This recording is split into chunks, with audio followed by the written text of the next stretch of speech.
삶의 의미를 찾아서라는 책이 있습니다. 이 책은 나치 수용소에서 함께 생활을 했던 빅터 프랭클이라는 분이 쓴 책이에요. 이분이 나치 수용소에서 보니까 사람들이 하나씩 죽어가는데 아직 가스실로 끌려가기도 전에, 아직 생체 실험실로 끌려가기도 전에 미리 희망을 잃고 삶을 포기해버리는 것들을 보게 됐습니다. 그래서 이분이 어떻게 하면 우리가 이 나치 수용소에서 살아남을 수 있을까? 그러던 어느 날 이 나치 수용소 운동장 뜰에 파란 새싹이 움터 있는 것을 발견하게 됩니다. 여기에도 생명이 있구나. 여기에도 다시 살 수 있는 희망이 있구나.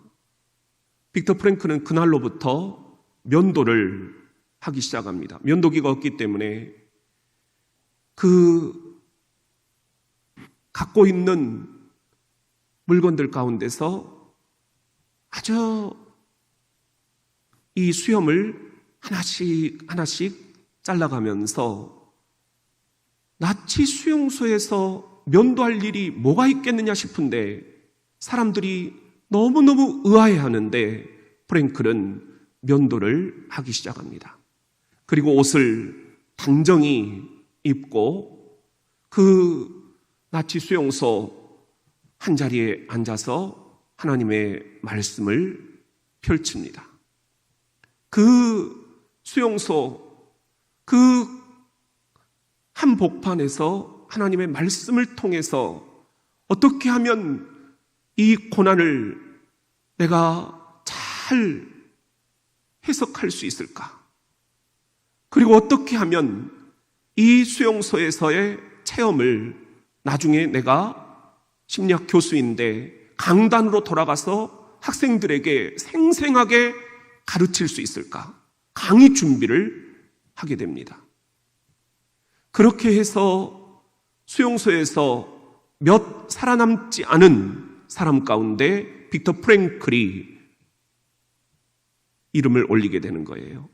그가 이 수용소에서 살아남아서 나중에 전 세계를 향해서 쓴 책이 있어요. 그것이 바로 이 삶의 의미를 찾아서라는 책입니다. 이 삶의 의미를 찾아서라는 이 책은 로고테라피라는 치료 기법을 만들어냈어요. 로고스, 하나님의 말씀 안에서 테라피, 고난 중에 있는 사람들을 어떻게 치료할 수 있겠는가? 말씀 치료, 이 말씀으로 고난의 의미를 부여해 주면서 의미 치료를 해주겠다 하는 것이 지금까지도 우리 많은 심리학이나 또 정신분석에서 사용이 되고 있는 기법입니다. 여러분, 오늘 우리가 읽은 이 책은 빌립보서입니다. 빌립보서는 어느 날 감옥에서 온 편지입니다. 예수님이 태어나신 지 주후 61년 빌립보 교회 성도들에게 보내는 편지입니다. 발신자는 로마 감옥에 갇혀있던 사도 바울이었습니다. 오늘 빌립보서 1장 12절에 보면은 현대어 성경으로 사랑하는 형제들이여 내가 여기서 당하고 있는 수모가 오히려 그리스도의 복음을 전파하는 데 큰 도움이 되었다는 것을 알아주기 바랍니다. 의미를 부여하고 있는 거죠. 13절에 보면은 여기 내 주위에 있는 사람들은 물론이고 병영 안에 있는 사병들에게 이르기까지도 이제는 내가 단지 그리스도인이라는 이유만으로 죄 없이 감옥에 갇혀 있다는 사실을 알게 되었습니다. 지금 사도 바울이 감옥에 갇혀 있는 거예요. 14절에도 그리고 이처럼 내가 감옥에 갇힌 채 참고 견디는 것을 본 많은 그리스도인들은 감옥에 가기를 두려워하지 않고 더욱 담대하게 그리스도를 다른 사람들에게 증거할 수 있게 되었습니다. 도대체 빌립보 교인들은 어떤 상황이었는가? 1장 29절에 보면은 여러분은 그리스도를 믿을 특권뿐만 아니라 그리스도를 위하여 고난을 받을 특권까지도 받았습니다.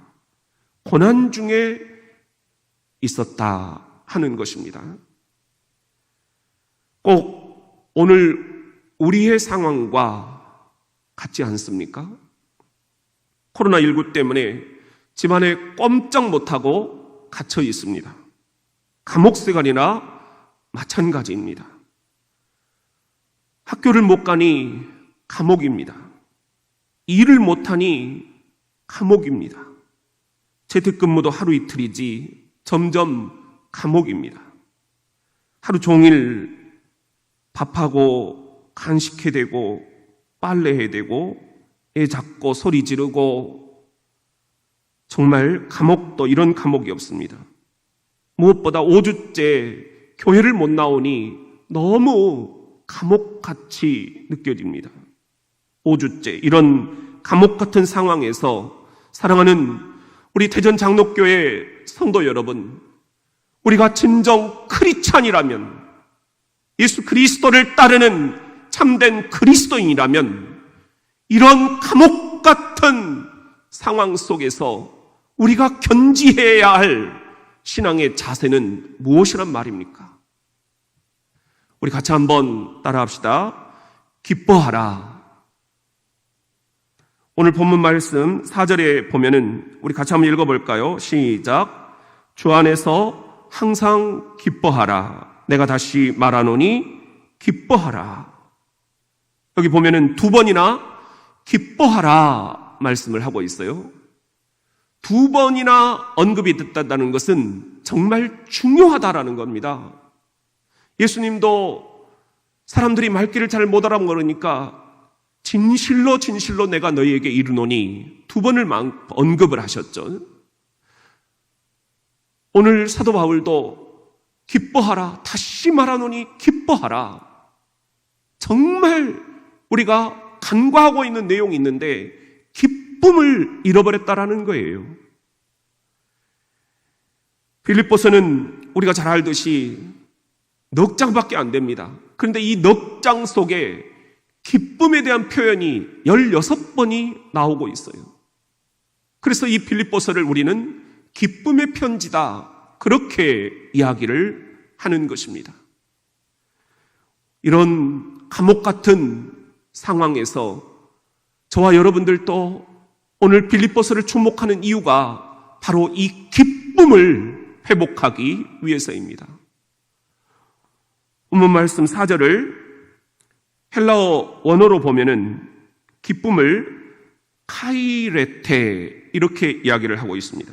이 카이레테라는 말은 깔깔깔깔 웃는다는 거예요.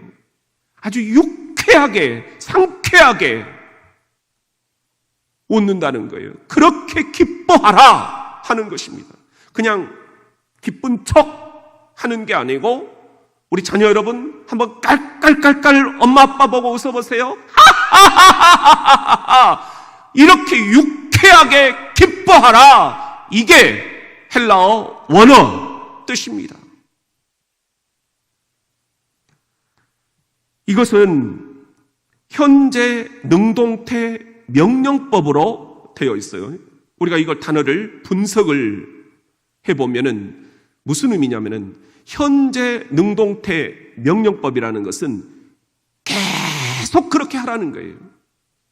그러니까 이때는 기뻐했다, 금방 또 꺼져가지고 전혀 예수 믿는 사람이 아닌 것처럼 낙심하고 그러지 말고 계속해서 유쾌하게 기뻐하라. 기뻐하라. 이게 헬라어 원어 성경의 본뜻입니다. 제가 하루는 택시를 타고 교회를 오는데 어떤 기사님에게 참 감동을 받았어요. 제가 이 교회 앞에서 내리니까 이 교회 목사님이세요? 대번에 알아보시더라고요. 예. 그랬더니 이분이 하시는 말씀이 너무너무 소중한 말씀이에요. 어떤 손님이 대전에 이사를 왔는데 일요일 아침에 본인이 이제 첫 번째 주일 예배를 드릴 교회를 찾는다는 거예요. 그러면서 기사님에게 이 근방에서 좋은 교회 있으면 좀 소개해 주십시오. 그러더라는 거예요. 그래서 이 기사님이 문득 우리 교회가 화요일 날 찾아가는 행복 플러스를 하면서 이렇게 교회 앞에서 음료수도 나눠주고 붕어빵도 구워주고 그러잖아요. 그런데 이분들의 그 얼굴에 너무너무 밝은 웃음들이 있더라는 거예요. 그래서 딱 이 기사님이 생각하고 여기 대전 장로교회가 저기 앞에 있는데 그 교회에 가시면 좋을 것 같습니다. 그러면서 왜요? 그랬더니 이 손님한테 하는 이야기가 그 교회 교인들을 내가 보니까 항상 얼굴이 밝습니다. 교회는 그래야 되는 거 아닌가요? 이 기사님이 이렇게 이분을 우리 교회 앞에다가 내려주신 거예요. 지금 그렇게 우리 교회에 와서 앉아 계신 분이 있습니다. 여러분, 교회란 자고로 유쾌한 사람들의 모임입니다. 항상 우리들에게 웃을 일만 있는 것이 아니지요. 먹고 사는 문제들이 얼마나 우리를 슬프게 만듭니까? 그렇지만 우리가 교인이라는 것은 어떤 상황이라 할지라도 유쾌하게 기뻐할 수 있는 그런 사람들이다. 오늘 이 4절 말씀을 NIV 영어 성경에 보면은 rejoice 그렇게 표현을 하고 있어요. 여기서 rejoice라는 말은 두 개가 합성이 된 건데 re라는 접두어가 크게라는 뜻이에요. 크게. 보통 re라는 게 다시 반복한다 그런 의미가 있고 또 하나 뜻이 있다면 크게 joy 기뻐하라 크게 기뻐하라 그것도 두 번이나 크게 기뻐하라 크게 기뻐하라 이게 크리스찬이다. 이게 진짜 내공이 강한 그리스도인이다. 사도 바울은 지금 그런 이야기를 하고 있는 것입니다. 여러분, 이것을 MSG라는 영어 성경에 보면은 Celebrate God all day. 하나님을 온종일 celebrate 이것은 찬양하라 그런 뜻이에요. all day, 온종일, every day, 매일매일. I mean, 내가 다시 한번 말하노니 revel in him. revel이라는 뜻은 아주 그냥 난리가 난 거예요. 껑충껑충 뛰면서 기뻐해라. 그런 뜻입니다. 여러분, 사도 바울이 지금 어디 있어요? 감옥에 있어요. 감옥에서 우리들한테 껑충껑충 뛰면서 기뻐해라. 나도 너희들을 생각하면 기쁨이 충만하니 너희들도 기뻐해라. 기뻐해라. 껑충껑충 뛰면서 깔깔깔깔 유쾌하게 기뻐해라. 이게 진짜 배기 크리스찬이다. 얼굴에 장송곡을 부르는 사람들처럼 울상을 짓고 다니는 것은 교인의 얼굴이 아니다. 그건 짝퉁 크리스찬이다. 저도 그냥 찔끔해요. 여러분, 오늘 4절 말씀 우리 개역 개정 성경으로 보면은 주 안에서라는 말이 나오죠. 기뻐하는데 어디서요? 주 안에서 기뻐하라는 거예요. 우리들의 행복의 시작은 주 예수 그리스도, 우리들의 행복의 중심도 주 예수 그리스도, 우리들의 행복의 완성도 주 예수 그리스도. 그러니 주 안에서 기뻐하라는 거예요. 먹는 것, 입는 것, 마시는 것, 의식주 문제는 여전히 우리를 힘들게 하고 슬프게 하지만 이 안에서 자유로운 이는 아무도 없지만 주 안에서 기뻐하라. 명령입니다. 명령입니다. 사랑하는 성도 여러분, 자녀 여러분, 부모 여러분, 아빠 여러분, 엄마 여러분, 주 안에서 기뻐하십시오. 주 안에 있는 나에게 딴 근심 있으랴. 십자가 밑에 나아가 내 짐을 풀었네. 주님을 찬송하면서 할렐루야 할렐루야. 내 앞길 멀고 험해도 나 주님 간 따라가리.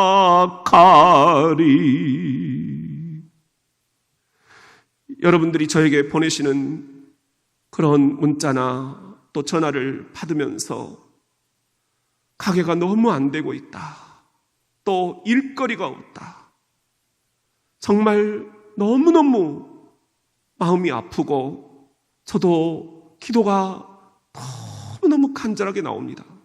여러분, 이런 때 우리가 어떻게 할 것인가? 주 안에서 기뻐할 수 있겠는가? 우리가 이렇게 예배를 못 드리는 이런 상황에서, 이 텅 빈 교회에서 정말 주 안에서 기뻐할 수 있겠는가? 진짜 배기 크리스찬은 이런 때 분명하게 드러나는 법. 또 하나, 우리 오늘 4절에 보면은 주 안에서 항상 기뻐하라, 그렇게 말씀을 하고 있어요. 항상 기뻐하라. 이건 우리가 데살로니가 전서 말씀에도 나와 있는 거죠. 항상 기뻐하라. 상황에 따라서 기뻐하는 것은 누구라도 하는 것이다. 그러나 진짜 배기 크리스찬이라면 항상 기뻐하는 것이다. 여러분, 온도계하고 온도 조절계의 차이를 아시죠? 온도계는 추우면 내려가고 더우면 올라가고, 또 온도 조절기는 추우면 올려주고 더우면 내려주고. 여러분, 그 차이가 뭡니까? 온도계는 환경에 좌우되고 온도 조절기는 환경을 좌우하고. 이 단어 하나 차이예요. 환경에 좌우되는 크리스찬이 되시겠습니까? 짝퉁입니다. 환경을 좌우하는 크리스찬이 되시겠습니까? 명품 크리스찬이 되는 것입니다. 우리 대전장로교회 위기에 강합니다. 내공이 있습니다. 저력이 있습니다. 64년간 수많은 위기를 이겨내왔고 고난도 이겨내왔습니다. 그런 의미에서 우리 이 코로나19, 이 고난도 우리 기쁨으로 크게 기뻐하며 이겨내야 되지 않겠습니까? 우리 그런 의미에서 한번 이 찬양을 저를 따라서 불러볼까요? 예수 나의 기쁨, 아멘. 시작. 예수 나의 기쁨, 아멘. 아멘. 아멘, 아멘, 아멘. 지금 바울이 어디서 편지를 붙이고 있다고요? 감옥입니다. 그것도 로마 감옥입니다. 기뻐할 수 없는 상황입니다. 그런데 우리들어 기뻐하라. 그것도 유쾌하게 깔깔깔깔. 여러분, 이것이 주님의 복음입니다. 코로나19 5째 주 우리가 예배를 못 드리고 있습니다. 감옥 생활입니다. 그런데 진짜 우리의 믿음은 여기서 나타난다는 것입니다. 절망할 것이냐? 아닙니다.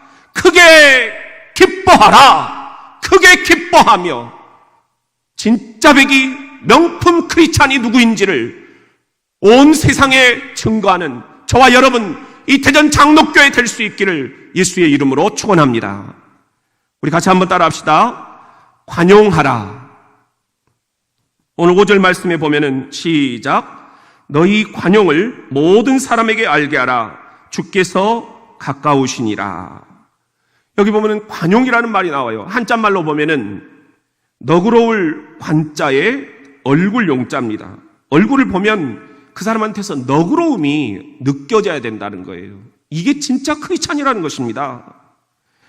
헬라어 원어 성경에 보면은 에피에이케스라고 되어 있어요.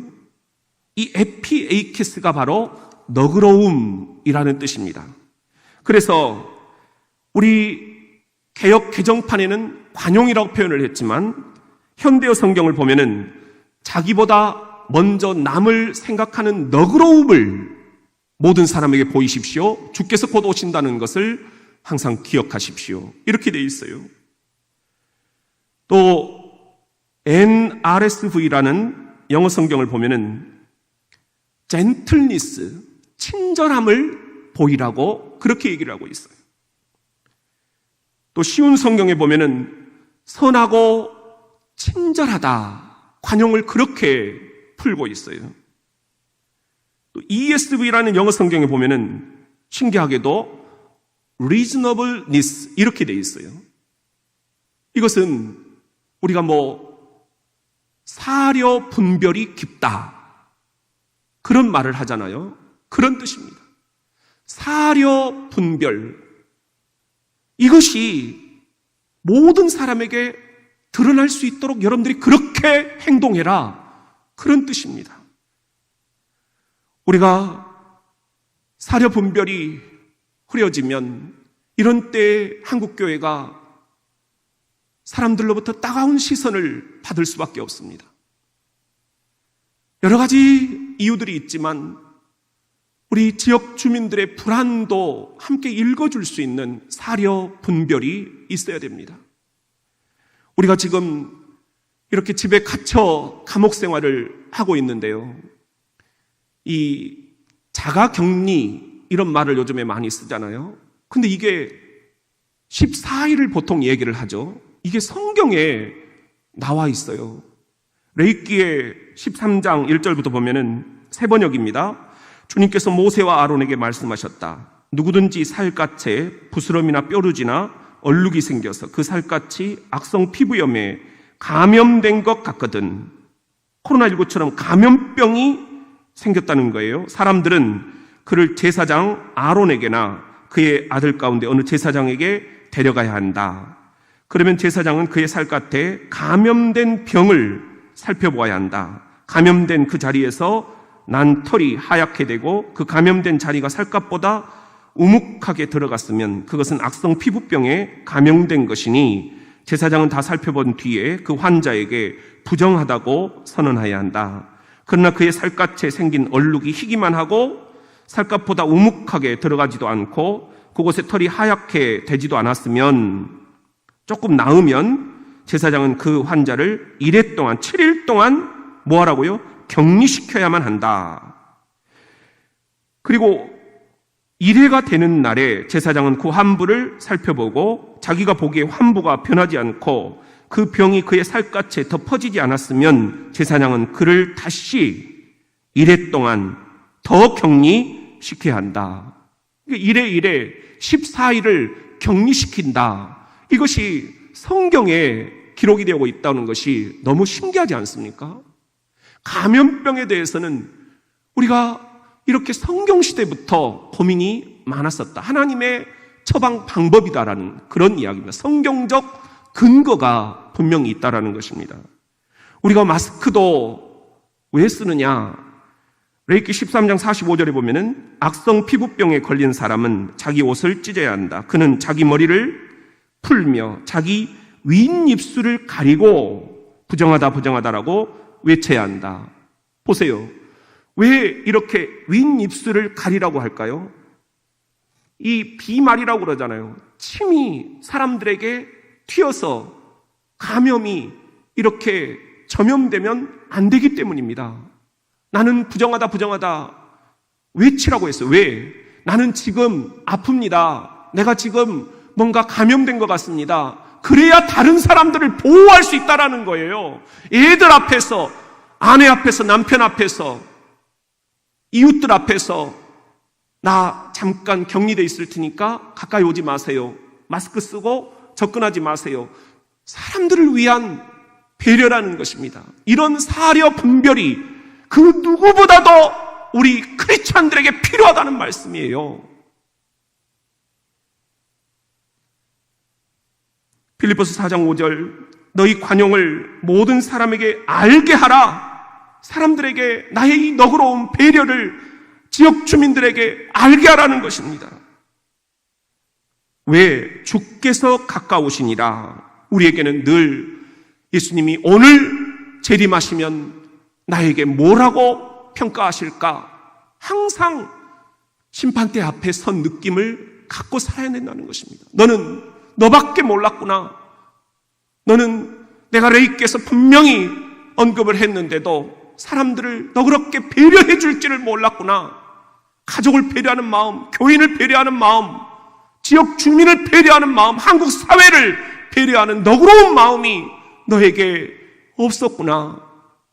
주께서 재림하시는 날 우리를 그렇게 평가하시지 않도록, 우리 부끄러움 당하지 않도록. 사랑하는 성도 여러분, 지금 로마 감옥에 갇혀있는 이 사도 바울이 우리들에게 좀 더 너그러운 마음을 가져라 권면하고 있습니다. 이것이 주님의 복음입니다. 우리 감옥 생활을 하고 있지만 너무 답답하지만 이런 때일수록 서로에게 마음을 열어서 너그러운 마음으로 진짜 백이 크리스찬, 명품 크리스찬이 누군지 대전 장로교회다. 자녀들에게 자긍심을 심어주고 신앙의 명문 가문을 유산으로 물려줄 수 있는 저와 여러분이 될 수 있기를 주님의 이름으로 축원합니다. 우리 같이 한번 따라합시다. 감사하라.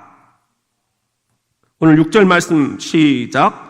아무것도 염려하지 말고 다만 모든 일에 기도와 간구로 너희 구할 것을 감사함으로 하나님께 아뢰라. 여러분, 이 네 마디 단어 가운데 뭐가 제일 핵심 단어 같습니까? 염려입니까? 기도입니까? 간구입니까? 아니요. 감사입니다. 감사가 빠지면 다 안고 없는 찐빵입니다. 염려 습관을 길들일 것이냐, 감사 습관을 길들일 것이냐, 선택입니다. 염려하는 버릇을 자녀들에게 물려줄 것이냐, 그러면 자녀들도 계속 한숨만 쉬고 있을 것입니다.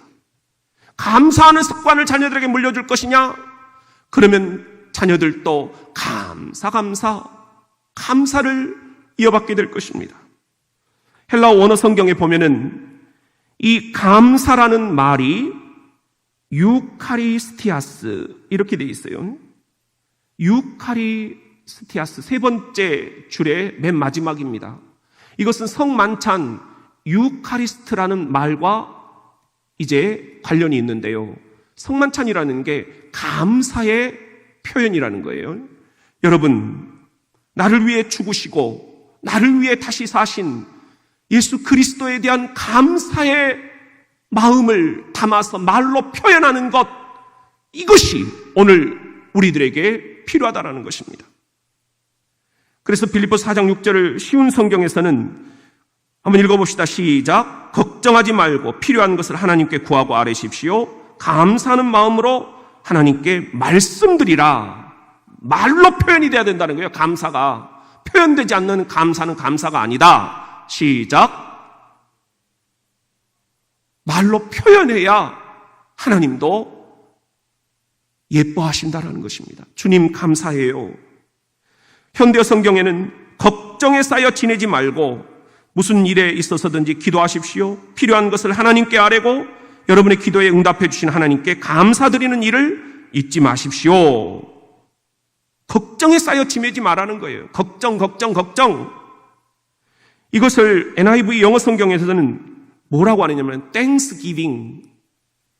우리가 추수감사절 때 Thanksgiving 의미를 배웠죠. Thanks, 하나님 감사해요. 이것을 give, 말로 표현해 드린다는 거예요. 표현되지 않은 감사는 하나님께도 감사가 아니다라는 거예요.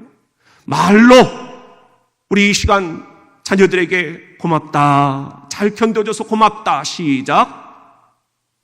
우리 부모님들에게 이 시간 어머니 아버지 이런 상황 속에서도 신앙의 본을 보여주셔서 감사해요.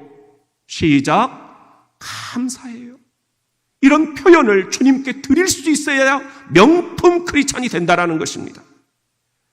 반대는 불평이지요. 그래서 우리가 대전대전 내용을 행복 플러스 캐치프레이즈로 행복은 감사의 문으로 들어와 불평의 문으로 나간다. 그렇게 이야기를 했습니다. 우리들에게 필요한 것은 그래서 감사, 그래도 감사, 무조건 감사. 여기서 중요한 것은 그래서 감사예요. 여러분, 우리가 하나 오해하지 말아야 되는데 이런 고난 중에 그럼에도 불구하고 감사, 이것이 강할 것 같죠. 그런데 더 센 감사는 그래서 감사라는 거예요. 이런 고난, 이 자체가 감사다라는 겁니다. 무조건 감사다라는 것입니다. 이것을 보여주신 분이 이 케도로스라는 목사님인데요. 이 책을 쓰신 분이에요. 감옥 생활에서 찬송 생활로 우리나라에도 번역이 되어 있어요. 세계적으로 많은 사람들이 이 책을 읽고 은혜를 받았어요. 근데 이분은 군목이었습니다. 미 육군 군목이었는데요. 군목으로 들어가기 전에 너무너무 이분은 허랑방탕한 삶을 살았어요. 감옥에까지 갔다 왔습니다. 그러다가 어느 날 주님을 영접을 하고 주님의 음성을 들어요. 너는 일평생 나를 위해 살 수 없겠니? 이 주님의 전율 떨리는 음성을 듣고 예수 그리스도를 나의 주, 나의 하나님으로 영접을 합니다. 그리고는 자신이 그동안 부정하게 벌었던 돈들을 다 국고에 환수를 하고 사람들에게 나눠줘 버려요. 그리고는 그는 군목으로 들어갑니다. 이 군선교의 비전을 가지고 군에 들어가서 많은 장병들을 섬기는데 설교가 다른 게 아무것도 없어요. 뭐든지 감사하십시오. 설교가 딱 이 메시지 하나였어요. 어느 날 하사가 찾아왔습니다. 제가 마약을 하고 있는데 어떻게 해야 이 마약을 끊을 수가 있습니까? 이 케도로스 군목이 처방을 내려준 건 역시나 감사하십시오. 예? 마약을 하고 있는데 감사라고요? 감사하십시오. 왜냐? 당신이 오늘 이렇게 마약 때문에 나한테 찾아왔고 마약 때문에 예수를 찾게 되었지 않습니까? 그러니 이 상황을 감사하십시오. 그럼에도 불구하고 감사라는 게 아니라 이 마약 자체를 감사라는 거예요. 마약하고 있는 이 상황 자체를 감사라는 거예요. 코로나19 이 상황 자체를 감사할 수 있겠느냐? 여러분, 감옥 같죠? 이 상황 자체를 어떤 이들은 불평합니다. 그런데 어떤 이들은 이 상황 자체를 감사합니다. 너무너무 은혜가 돼요. 목사님, 가정이 살아났어요. 예배가 살아났어요. 새벽 기도가 살아났어요. 온 가족, 믿지 않는 아빠까지 예배를 드리니 너무너무 감사해요. 감사하는 분들이 있는 거예요. 지금 실시간 인터넷 예배를 드리는 우리 저 세종의 우리 신경안 수입사님 가정, 여러분도 다 이렇게 지금 복장 정돈하고 예물 준비하고 예배 드리고 있으시죠? 이게 진짜 백이 크리스찬이에요. 짝퉁은 그냥 대충 예배를 드려요. 우리 몸가짐, 마음가짐 제대로 정돈해서 예배를 드립시다. 예물도 제대로 정리해서 하나님 앞에 바칩시다. 이게 진짜 이 코로나19 자체를 감사할 수 있는 사람만이 드릴 수 있는 진품, 명품 크리스찬의 모습입니다. 우리 애들은 안 된다고요? 아닙니다. 우리 애들이 이렇게 인증샷을 보내왔어요. 너무너무 눈물이 나요.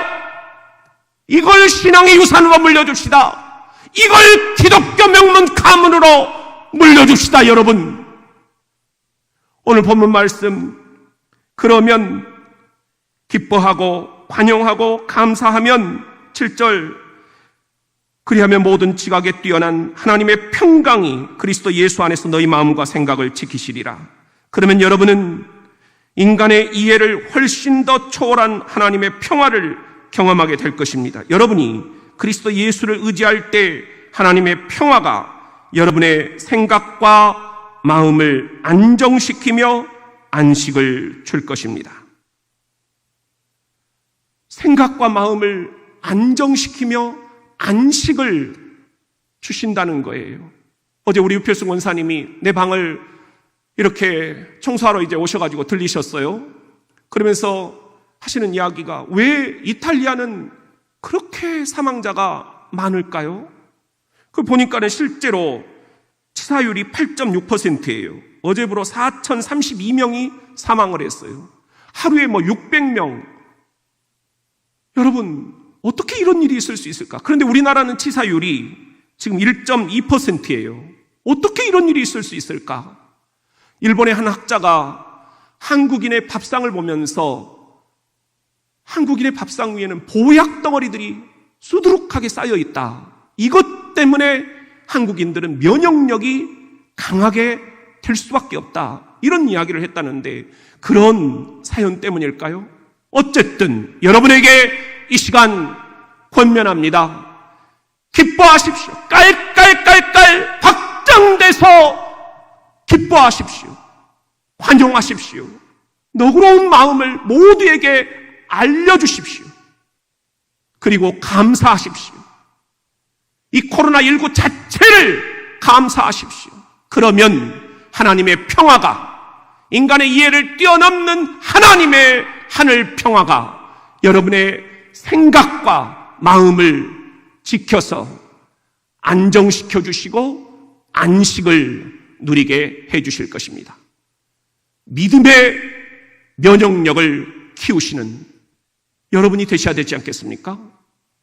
믿음의 면역력을 키우기 위해서 기뻐하라, 관용하라, 감사하라.